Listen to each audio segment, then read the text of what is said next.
Hello everybody and welcome to Fair Rugby on Fair Sports, and today we are looking at 5 players who I think have done enough to try and earn them a potential move or at least a chance at one of the big sides in South Africa. For me, the Rainbow Cup sides, that is being the Sharks, Western Province, Bulls and Lions. And basically some players who I thought were very impressed during the Currie campaign, all from the Pumas and the Greek quiz, where they kind of It's a nice opportunity for those sort of teams, for young players to come up, or else older players to sort of finish off their career or try and sort of still continue to play rugby at a professional level. But, you know, it's one of those things where you're never going to make a Springbok side playing for the Greek quiz or playing for the Pumas within the current setup at SA Rugby. We're going to be doing a video, should be out tomorrow, basically where we talk about how we can try and fix the South African rugby setup and what we should be doing to try and sort out the South African domestic scene and which sort of direction, and, you know, how does privatizing work, how are we going to try and sort of negotiate what is ultimately a very professional sport elsewhere in the world and starting to become more and more professional within the South African context. Before we go and look at the actual players, please do subscribe to the channel, bottom right hand corner there. Smash a like on the video as well. 2 watch-alongs this weekend, 2 Currie Cup finals, so we'll do a lot of build-up as the week goes by heading into that. Really exciting, Lions versus Bulls, followed by the Western Province hosting the Sharks. We will be live for both games on Saturday. Previews, reviews, all the standard content will be back this coming weekend. Unfortunately, we couldn't do anything last weekend. We were going to do a lot of European rugby, but that was also all was sort of put on hold as a result of the COVID-19 breakout in Europe. Right, without any further ado, let's get into the 5 players who I believe deserve a chance at a Rainbow Cup side. The ever-impressive Zack Burger was a stalwart in the Greek quiz side. Captained the side, always gave us all. And personally, I think, you know, scrum masters are plenty within South Africa. There are a lot of very good young and up-and-coming scrum masters. But I think that, especially when you consider how well he managed to play within a side that really struggled, you know, we could see his leadership ability, still very young, in his early 20s, lots of rugby ahead of him.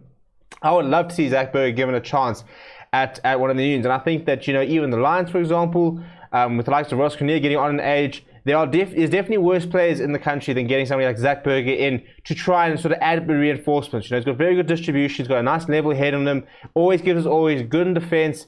And yeah, he's a very exciting player. And I thought that there were 2 players for me that were major standouts in the Greek quiz side. And he was one of them, just so reliable throughout the entire tournament. So yeah, as to where he could go, I mean, there's talks about Bulls bringing back Francois Hacjivah, Ivan Pumzile, and Stormers had a couple of young scrum masters coming in. Sharks got quite a few players. So where he might fit in might become sort of the issue, but I do think he's somebody who probably shouldn't be playing for the Greek quiz for much longer.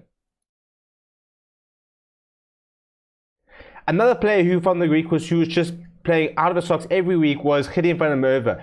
And, you know, you only have to look at the team of the week selections going by to see how often he did feature. An absolute workhorse, you know, was picked up from the Varsity Cup, played for Pucker, was really, he's just your classic number 6. He's very confrontational, loves the physical aspect, gets into the try scorers list quite often, actually. Very good at the breakdown, will give you lots of turnovers.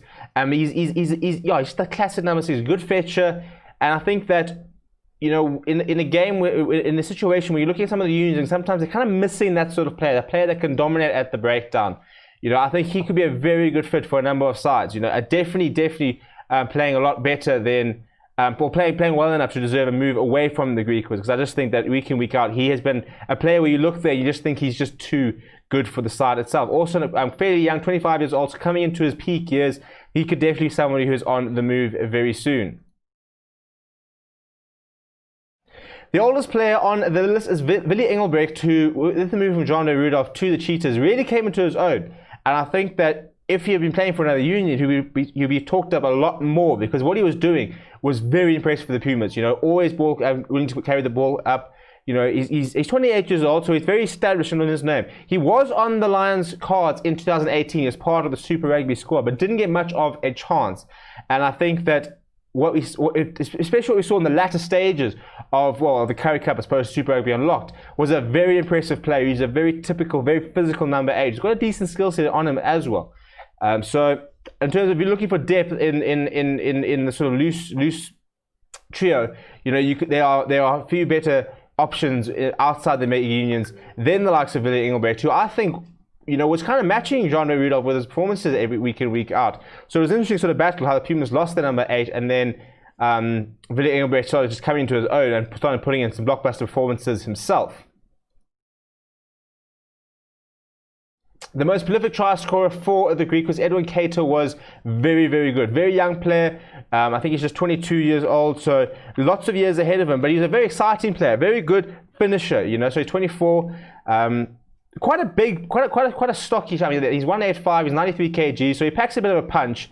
He often plays in centre, you know, and he was sort of shifted to the wing and was just doing a lot there and scoring a lot of tries. So interesting to see what sort of his where his sort of future lies, really. But I do think he's a very promising player, and he, you know, at 24 years old, lots of rugby still to come for him.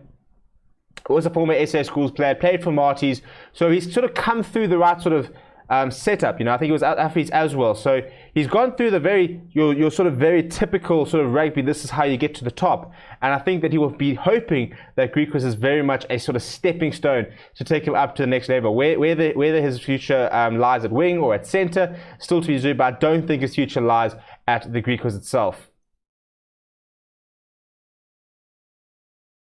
And then a player who I thought just grew into the competition was Pumzile Maqondwana, and especially watched his last sort of two performances. Also a nice young player who, for me, I mean, he works very hard, loves the physical side of the game. His tackling statistics are always very impressive. So, you know, and so he formed a very good trio, especially with Willie Engelbrecht and Daniel Martins, where there was just, you know, he just. I mean, he's one of those players that you won't always see a lot from. You know, he can sometimes be quite understated.